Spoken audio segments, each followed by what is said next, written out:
Je m'appelle Maya et j'ai 30 ans. En ce moment, je suis assise dans ce qui était l'appartement de mes parents, mais qui est devenu ma maison au cours des 8 dernières années. C'est bizarre comme les choses se passent parfois. Lorsque j'ai obtenu mon diplôme universitaire, je pensais avoir tout compris. Une bourse complète, un diplôme en sciences pharmaceutiques, un emploi dans une entreprise convenable. Mes parents avaient un appartement vide qui restait là pendant qu'ils vivaient dans leur maison à 2 étages à l'autre bout de la ville. Maya, tu peux vivre là-bas, avait dit ma mère à l'époque. Mais tu nous paieras 800 $ par mois. 800 $. Au début, j'étais un peu ennuyée. J'étais là, leur fille qui travaillait à temps partiel depuis l'âge de 16 ans parce qu'ils m'avaient appris que je devais connaître la valeur de l'argent, et ils voulaient encore me faire payer un loyer. Pendant ce temps, mon frère Jake, qui a 2 ans de moins que moi, n'a jamais travaillé de sa vie d'adolescent. Il vivait de ce que mes parents lui donnaient. Mes 800 $, c'était bien moins cher que n'importe quoi d'autre dans le quartier, alors j'ai accepté. J'ai trouvé mon emploi dans l'entreprise pharmaceutique et j'ai emménagé. Chaque mois, comme une horloge, je transfère l'argent sur la carte de ma mère. Je n'ai jamais manqué un seul paiement, pas une seule fois en 8 ans. Le fait est que lorsque j'ai emménagé ici, cet endroit était plutôt basique. De vieux meubles, des appareils électroménagers périmés, rien qui ne ressemble à un chez-soi. J'ai donc commencé à le rénover. J'ai acheté un nouveau canapé, une télévision décente, j'ai remplacé le vieux réfrigérateur, j'ai acheté de nouveaux meubles de chambre. Pour chaque achat, j'ai d'abord demandé à ma mère. « Je peux avoir une nouvelle table basse ?» demandai-je.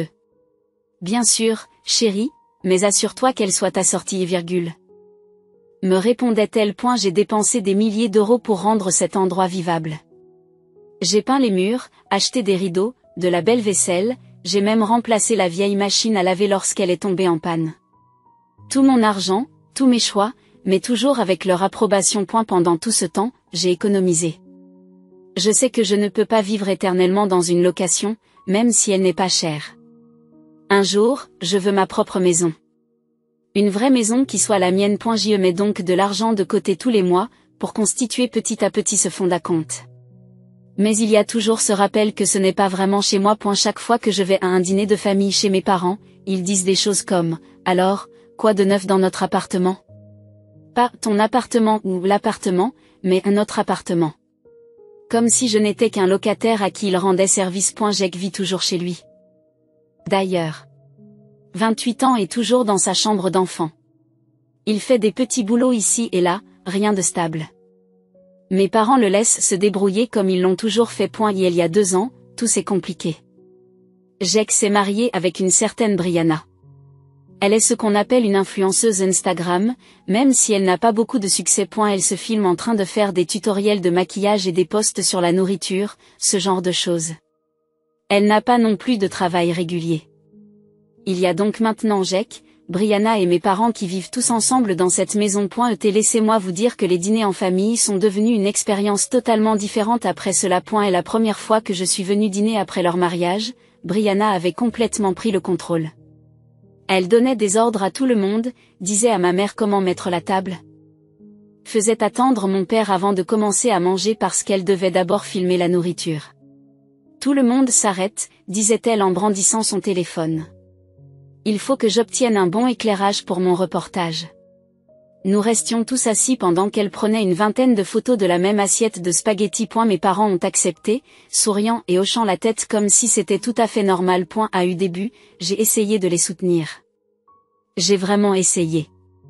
Mais il y a eu l'incident du sandwich. J'étais arrivée tôt au dîner et j'avais vu des sandwichs sur le comptoir. J'avais faim, alors j'en ai pris un et j'en ai mangé une bouchée. Brianna est entrée dans la cuisine et m'a vu le manger. Elle a complètement perdu la tête. Elle s'est mise à hurler, « Tu te moques de moi ?» C'était pour ma vidéo. J'ai passé 2 heures à les rendre parfaits. Je ne peux pas poster un contenu avec une bouchée en moins. J'ai essayé de m'excuser. Mais elle a continué. Elle m'a traité d'égoïste et d'inconsidérée, a dit que je ne comprenais pas ce que c'était que d'être un créateur de contenu. À la fin, j'étais tellement énervée que je suis partie sans manger du tout. J'ai pleuré pendant tout le trajet du retour. Après cela, j'ai commencé à éviter Brianna autant que possible lors des réunions de famille. J'étais polie, mais je gardais mes distances. Elle passait tout le dîner à parler de son nombre de followers, de son taux d'engagement, de la façon dont elle allait bientôt devenir riche et célèbre lorsque les bonnes marques la découvriraient. Je me contentais de hocher la tête et de manger. Je sais comment ces choses fonctionnent. Peut-être qu'un influenceur sur 1000 gagne un peu d'argent. Mais je n'allais pas être celle qui briserait sa bulle. Surtout pas après l'incident du sandwich. Les conversations au dîner se sont concentrées sur la carrière de Brianna et sur les différents plans de Jake pour s'enrichir rapidement. Pendant ce temps, je restais assise à penser à mon vrai travail, à mes vraies responsabilités, à mes vraies factures. Mais personne n'a jamais posé de questions sur mon travail ou ma vie. Il n'y avait que Brianna, tout le temps. Je me souviens d'un dîner particulièrement pénible où Brianna a passé une éternité à montrer à tout le monde son dernier post Instagram. C'était une photo de son petit déjeuner et elle expliquait la stratégie derrière. Tu vois, j'ai utilisé ces hashtags parce qu'ils sont tendance, a-t-elle dit en faisant défiler son téléphone. Et j'ai posté à 9h15 parce que c'est là que mon public est le plus actif. Mon père acquiesçait comme si elle donnait une conférence TED. C'est très intelligent, Brianna. Jake rayonnait de fierté, ma femme a tout compris. Le pire, c'était de voir mes parents permettre cela. Ils donnaient à Jake et Brianna de l'argent pour les courses, payaient l'assurance de leur voiture, et avaient même acheté à Brianna une lampe de poche pour ses vidéos. Pendant ce temps, je leur versais 800 € par mois et je me faisais sermonner sur la valeur de l'argent. Mais je n'ai rien dit. J'ai continué à payer mon loyer, à économiser de l'argent, à me présenter au dîner de famille même si je voulais rester à la maison. Je me suis dit que c'était temporaire, qu'il finirait par trouver un vrai travail et qu'il partirait. Et il y a 3 semaines, je vivais un samedi matin normal. Je venais de finir mon café et j'allais commencer à faire la lessive quand ma mère s'est présentée à ma porte. En fait, c'est pointé n'est pas la bonne façon de le dire. Elle n'a pas frappé ni sonné. Elle a utilisé sa clé et est entrée directement. Pendant une seconde, j'ai cru que quelqu'un entrait par effraction. J'étais dans la cuisine et j'ai entendu la porte d'entrée s'ouvrir. Mon cœur s'est mis à battre la chamade jusqu'à ce que j'entende sa voix. « Maya, tu es là ?» Je suis entrée dans le salon et elle était là, regardant l'appartement comme si elle l'inspectait. Elle avait une expression sur le visage que je n'arrivais pas à lire. Un peu critique, comme si elle trouvait des problèmes à tout ce qu'elle voyait. « Maman, tu m'as fait peur, pourquoi tu n'as pas frappé ?» Elle n'a pas répondu à ma question. Au lieu de cela, elle a continué à regarder autour d'elle, à vérifier les meubles que j'avais achetés, la façon dont j'avais tout arrangé. Je me sentais mal à l'aise, comme si on me jugeait. Elle a fini par dire « Il faut qu'on parle, asseyez-vous ». Je lui ai proposé un café, mais elle m'a fait signe que non. « Non, je n'ai pas le temps pour ça, c'est sérieux. » Nous nous sommes donc assises sur mon canapé. Celui que j'avais économisé et acheté moi-même, et elle est allée droit au but. « Maya, les choses changent ici, Brianna est enceinte. » Je le savais déjà, il l'avait annoncé au dîner 2 semaines plus tôt avec cette grande révélation dramatique. Brianna s'était raclé la gorge et avait fait cette annonce comme si elle prononçait un discours. « Je voulais annoncer officiellement que j'étais enceinte », avait-elle dit, tandis que mes parents applaudissaient et que ma mère se mettait à pleurer de joie. Je les ai félicités, bien sûr. Mais dès ce dîner, j'ai senti que Brianna faisait déjà des projets. Elle m'a dit qu'elle voulait partir en vacances avant l'arrivée du bébé, qu'elle avait besoin de redécorer mon ancienne chambre, qu'elle voulait acheter une plus grosse voiture. Mes parents ont acquiescé à tout ce qu'elle disait, comme s'ils étaient prêts à faire en sorte que tout cela se réalise. Je suis au courant de la grossesse, maman, j'étais là quand elle l'a annoncé. Bien. Alors tu comprends que tout est différent maintenant. Brianna a besoin de soutien pendant cette période. Elle a besoin d'argent pour les visites chez le médecin, pour les affaires du bébé, pour elle-même. J'ai regardé ma mère, confuse. Jake ne devrait-il pas subvenir aux besoins de sa femme enceinte ? C'est un peu comme ça que fonctionne le mariage. Le visage de ma mère a pris un air agacé. Jake est encore en train de comprendre les choses. Il est en train de se trouver, d'essayer différentes opportunités. Et Brianna sera une grande influenceuse un jour.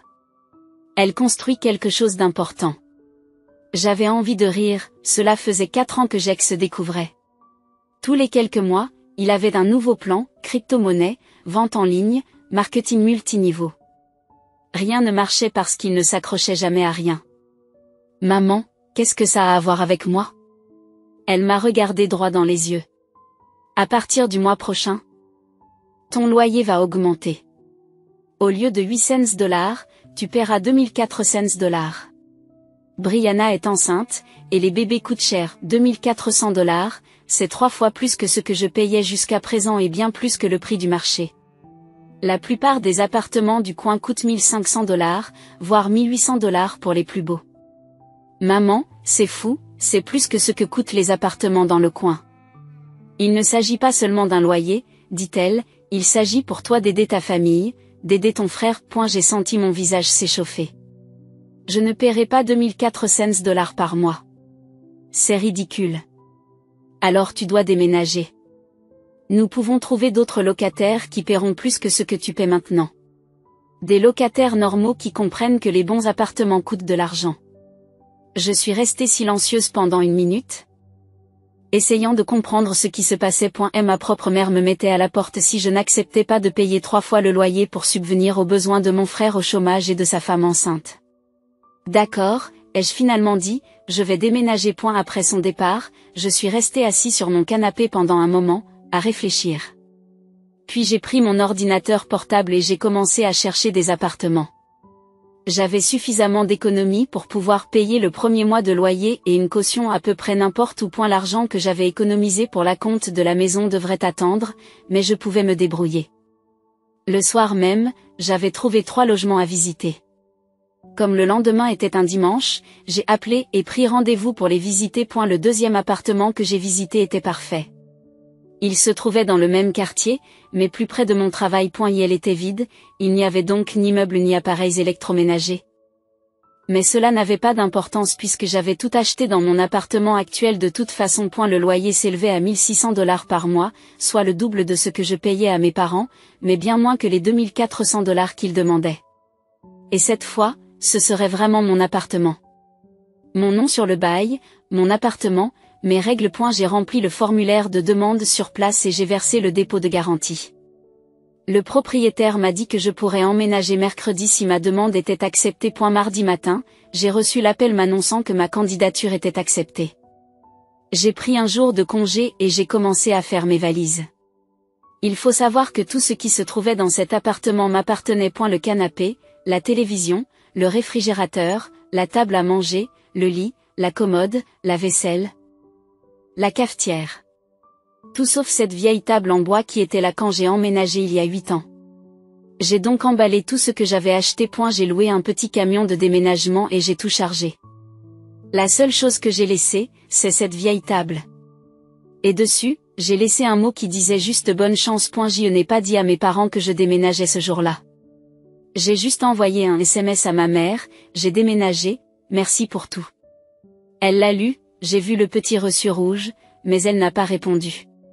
Pendant 2 jours, mon téléphone est resté silencieux. Je me suis dit que c'était peut-être fini, qu'ils allaient peut-être me laisser partir sans drame. Je déballais mes affaires dans mon nouvel appartement, j'installais mes meubles, je faisais en sorte que je me sente chez moi. Et puis vendredi, mon téléphone s'est mis à sonner sans arrêt. Ma mère, mon père, Jake. Encore et encore. Au début, je les ai tous laissés sur la boîte vocale. Finalement, ma mère a rappelé et j'ai répondu. Maya, qu'est-ce que tu as fait? J'ai déménagé, comme tu me l'as demandé. Tu as tout pris, l'appartement est complètement vide. Je suis restée calme, j'ai pris mes affaires, celles que j'ai achetées avec mon propre argent. Nous avons déjà trouvé un locataire, nous lui avons promis un appartement entièrement meublé. Alors tu aurais dû me demander mon avis d'abord, a-t-elle hurlé. Tu ramènes ces meubles tout de suite, ou j'appelle un avocat. Cela m'a fait rire. Vas-y, maman, appelle un avocat. Mais tu devrais peut-être réfléchir à la question de savoir si tu veux leur expliquer pourquoi tu as perçu un loyer de ma part pendant 8 ans sans aucun contrat de bail. Je suis presque sûre que le fisc serait également intéressé par cette conversation. La ligne s'est tue. Tu n'es plus notre fille, dit-elle enfin. Si c'est ce que tu ressens, j'ai répondu et j'ai raccroché. Après ce coup de fil avec ma mère. Les choses ont empiré avant de s'améliorer. Le soir même, Jake et Brianna ont commencé à m'envoyer des textos. de longs messages sur mon égoïsme, sur le fait que j'abandonnais ma famille au moment où elle avait le plus besoin de moi. Brianna m'a envoyé des messages vocaux me qualifiant de cupide et de sans cœur. Elle disait que j'étais jalouse de sa grossesse et de son succès en tant qu'influenceuse. Succès ? Elle avait environ 9000 followers et gagnait peut-être $50 par mois grâce à des posts sponsorisés. Je n'ai rien répondu. Au lieu de cela, j'ai bloqué tous leurs numéros et je les ai bloqués sur les médias sociaux. Instagram, Facebook, tout. J'en avais fini avec le drame. Les semaines qui ont suivi ont été paisibles. Je me suis installée dans mon nouvel appartement, je me suis habituée à ma nouvelle routine. C'était génial de rentrer à la maison et de savoir que personne n'allait me rappeler que ce n'était pas vraiment chez moi. Pour la première fois en 8 ans. J'avais l'impression d'avoir un chez moi. Le travail allait bien aussi. Mon patron avait parlé de me promouvoir au poste d'analyste principal, ce qui s'accompagnerait d'une augmentation décente. Je faisais des heures supplémentaires, essayant de prouver que je le méritais. Environ un mois après mon déménagement, j'ai croisé ma cousine Sarah à l'épicerie. Sarah a toujours été la commère de la famille, alors je savais qu'elle aurait des nouvelles. Elle a regardé autour d'elle comme si elle craignait que quelqu'un nous entende. Ta mère a dit à tout le monde que tu leur avais volé des meubles. Géry, bien sûr qu'elle l'a fait, qu'est-ce qu'elle dit d'autre ? Que tu es ingrate et égoïste. Mais honnêtement, Maya, tout le monde pense que ce qu'ils ont fait est mal. Essayer de te faire payer pour le bébé de Jack ? Ce n'est pas bien. C'était agréable d'entendre que tout le monde dans la famille ne pensait pas que j'étais la méchante dans cette histoire. Comment vont-ils d'ailleurs ? J'ai demandé. Sarah a fait une grimace. Pas très bien, ils ne trouvent personne pour louer l'appartement au prix qu'ils voulaient. Ils ont dû baisser le prix 2 fois. Et Brianna et ta mère se disputent constamment. À propos de quoi ? À propos de tout. Brianna veut emménager dans l'appartement maintenant qu'il est vide, mais tes parents ne veulent pas la laisser faire parce qu'alors ils ne pourront pas le louer. Elle est furieuse parce qu'elle pensait que tu leur donnerais tout cet argent pour t'aider à élever le bébé. J'ai ressenti un peu de satisfaction en entendant que leur plan ne fonctionnait pas. Et Jack ? Il ne travaille toujours pas, il parle toujours de ses grands projets. Aux dernières nouvelles, il essayait de lancer une sorte de podcast sur les crypto-monnaies. Bien sûr, c'est ce qu'il faisait. 6 mois ont passé, j'ai eu une promotion au travail, qui s'accompagnait d'une augmentation de 15%. J'ai recommencé à économiser de l'argent. J'ai reconstitué le fond de ma maison. La vie était belle. Un soir, en quittant le travail, j'ai vu Jack près de ma voiture. Pendant une seconde, j'ai pensé passer devant lui, mais il m'avait déjà vu. Maya, attends, s'il te plaît, on peut aller quelque part et parler ? Peut-être le café de l'autre côté de la rue ? Je n'en avais pas envie, mais j'étais curieuse de savoir ce qu'il avait à dire. Nous avons marché jusqu'au café en silence. J'ai commandé un café au lait, il n'a rien pris. Je n'ai pas les moyens de me payer un café en ce moment, a-t-il dit lorsque le garçon de café lui a demandé ce qu'il voulait. Nous nous sommes assis à une table d'angle. Jack avait une mine affreuse. Ses cheveux étaient en désordre, ses vêtements étaient froissés et il avait des cernes sous les yeux. Maya, j'ai besoin de ton aide. Brianna et moi voulons quitter la maison de papa et maman. Nous avons besoin de notre propre maison, surtout avec le bébé. Alors trouve un travail et déménage. C'est ce que font les adultes normaux. Ce n'est pas si simple. J'ai un bébé maintenant, je ne peux pas faire n'importe quel travail. Je l'ai regardé fixement. Jack, tu n'as jamais travaillé plus de 3 mois. Jamais. Il ne s'agit pas du bébé. Son visage est devenu rouge. Ce n'est pas vrai. Cite-moi un travail que tu as gardé plus de 3 mois. Il ne pouvait pas, nous le savions tous les deux. Écoutez, dit-il, je sais que j'ai fait des erreurs dans le passé. Mais j'essaie de m'améliorer. Je travaille sur ce podcast et je pense qu'il pourrait vraiment décoller. Le marché des crypto-monnaies explose en ce moment. Les gens veulent en savoir plus. J'avais envie de rire. Il existe déjà des milliers de podcasts sur les crypto-monnaies. Qu'est-ce qui vous rend spécial ? Je commence à peine, mais j'ai de très bonnes idées. Toujours le même Jack, de grands rêves, pas de plan réel, pas de suivi. Pourquoi me dis-tu cela ? Qu'est-ce que tu attends de moi ? J'ai besoin d'argent pour déménager, seul. Je te rembourserai quand le podcast commencera à faire de l'argent. Combien d'argent? Peut-être 10 000? Cela couvrirait le premier mois de loyer, la caution, quelques meubles. 10 000 $, pour un prêt qu'il ne remboursera jamais et qui servira à financer une autre de ses combines pour s'enrichir rapidement. Non. Maya, s'il te plaît, tu es ma sœur. Brianna est malheureuse de vivre avec son père et sa mère. Ils se disputent tout le temps, le bébé a besoin d'un foyer stable. Alors trouve un travail, Jack, un vrai travail avec un salaire stable et déménage comme tout le monde. Et elle a commencé à parler fort, tu gagnes bien ta vie. Tu as eu cette promotion. Tu pourrais nous aider si tu le voulais. Les gens dans le café commençaient à le dévisager. Je me suis levée. Je m'en vais, ne me contacte plus. Maya, attends. Mais j'étais déjà en train de sortir, il ne m'a pas suivi. Ce soir-là. J'ai de nouveau eu des nouvelles de Sarah. Elle m'a appelé pour me dire ce qui s'était passé après mon départ. Jack est rentré à la maison et a dit à tout le monde que tu avais refusé de l'aider. Ta mère est furieuse, elle dit à tout le monde que tu es sans cœur. Qu'y a-t-il d'autre de nouveau? Mais Maya, tu devrais savoir que les choses vont vraiment mal là-bas. Brianna et ta mère se sont disputées hier. Brianna a jeté une assiette contre le mur et a menacé de prendre le bébé et de partir. C'est leur problème, pas le mien. J'y sais, mais j'ai pensé que tu devais le savoir. Jack avait l'air vraiment désespéré quand je l'ai vu aujourd'hui. Après avoir raccroché, je me suis senti un peu mal. Pas assez pour donner de l'argent à Jack, mais assez pour me demander si je faisais le bon choix. Puis je me suis souvenu de toutes les années où je l'avais regardé se débrouiller dans la vie pendant que je me creusais la tête. Non. Je n'étais pas responsable d'arranger la vie de Jack. Il avait 30 ans, une femme et un bébé. Il était temps pour lui de grandir. C'était il y a 1 an, après que j'ai refusé de donner de l'argent à Jack, il a essayé différentes choses pour gagner de l'argent rapidement. Le podcast sur les crypto-monnaies a duré 6 semaines.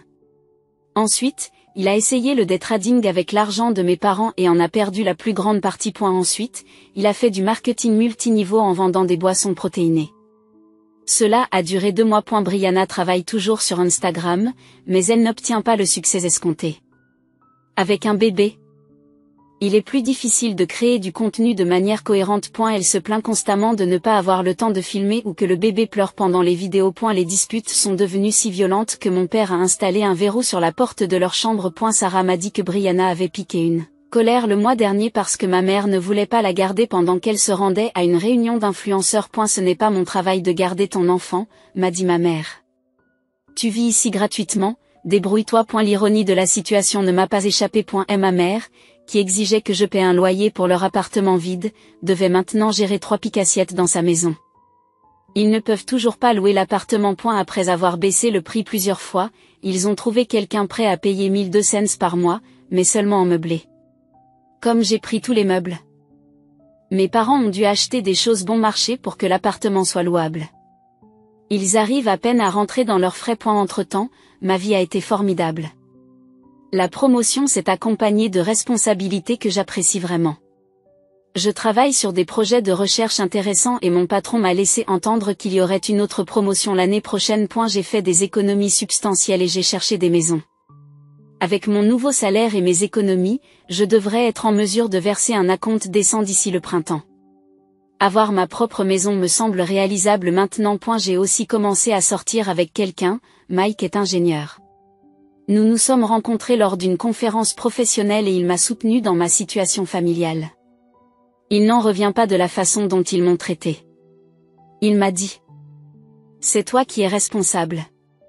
Il devrait être fier de toi et ne pas essayer de t'utiliser comme guichet automatique personnel. C'est agréable d'être avec quelqu'un qui voit les choses clairement. Il y a quelques semaines, Sarah a appelé pour parler d'un drame familial. Ton frère et Brianna se sont disputés, a-t-elle dit. Brianna veut emménager dans ton ancien appartement car tes parents n'ont pas trouvé de bons locataires. Mais tes parents ont refusé parce qu'ils ont besoin des revenus de la location. Même 1200 par mois? Même ça, l'argent est rare en ce moment. Ton père parle de trouver un travail à temps partiel. Mon père a 68 ans. Le fait qu'il envisage de retravailler parce qu'il subvient aux besoins de 3 adultes et d'un bébé qui ne veulent pas travailler est triste. Qu'a dit Brianna? Elle a dit que s'il ne la laissait pas emménager dans l'appartement, elle prendrait le bébé et quitterait Jack. Et elle est où? Elle n'a pas d'argent. C'est ce que ta mère a demandé. Brianna a dit qu'elle se débrouillerait, qu'elle irait peut-être vivre chez sa sœur. Je me suis presque senti mal pour Jake, presque. Mais je me suis souvenu qu'il avait 30 ans et qu'il n'avait jamais assumé la responsabilité de quoi que ce soit. Oh, et Maya, a ajouté Sarah, ta mère m'a demandé si j'avais ta nouvelle adresse, point. Qu'est-ce que tu lui as dit? Que je ne la connaissais pas, mais qu'elle s'est renseignée. Je pense qu'elle pourrait te contacter, point. Laisse-la essayer, ça ne m'intéresse pas. Sarah avait raison, quelques jours plus tard, ma mère s'est présentée à mon travail. Je quittais le bâtiment quand je l'ai vue à l'entrée. J'ai envisagé de retourner à l'intérieur, mais elle m'avait vue. Maya, il faut qu'on parle, juste 5 minutes. Je l'ai regardée, elle avait l'air plus âgée, plus fatiguée. D'accord, 5 minutes. Nous avons marché jusqu'à un banc, elle s'est assise, je suis restée debout. Maya.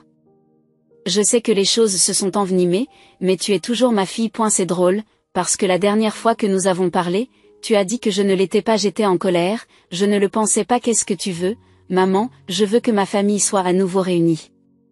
Ces disputes ne sont bonnes pour personne. Alors parle à Jake de trouver un travail au lieu de me demander de financer son style de vie. Il essaie, Maya, c'est juste difficile pour lui. C'est difficile pour tout le monde, à la différence que la plupart des gens n'ont pas de parents qui leur permettent de vivre pendant 30 ans. Elle était calme, tu nous manques au dîner de famille. Non, ça ne vous manque pas, ça vous manque d'avoir quelqu'un pour payer le loyer et écouter Brianna parler des followers. Ce n'est pas juste. N'est-ce pas, c'est quand la dernière fois que tu m'as posé des questions sur mon travail?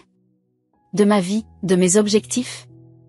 À quand remonte la dernière fois où tu as été fière de quelque chose que j'ai accompli? Elle ne pouvait pas répondre. J'ai été promue 2 fois cette année, ai-je poursuivi. J'achète une maison, je suis heureuse.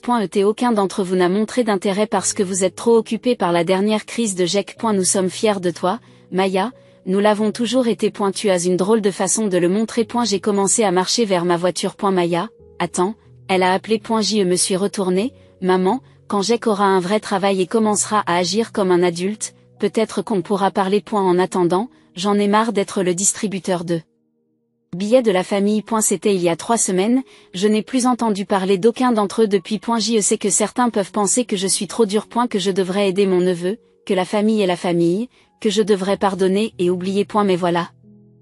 J'ai passé 8 ans à être la personne responsable tout en regardant mes parents permettre l'irresponsabilité de Jake. J'ai passé 8 ans à payer un loyer pendant qu'il vivait gratuitement. J'ai passé 8 ans à me faire rappeler que rien n'était vraiment à moi alors qu'on lui donnait tout. J'en ai fini avec cette dynamique. J'ai ma propre vie, mes propres objectifs, mon propre avenir. Et si cela fait de moi un égoïste, alors je suppose que je suis égoïste.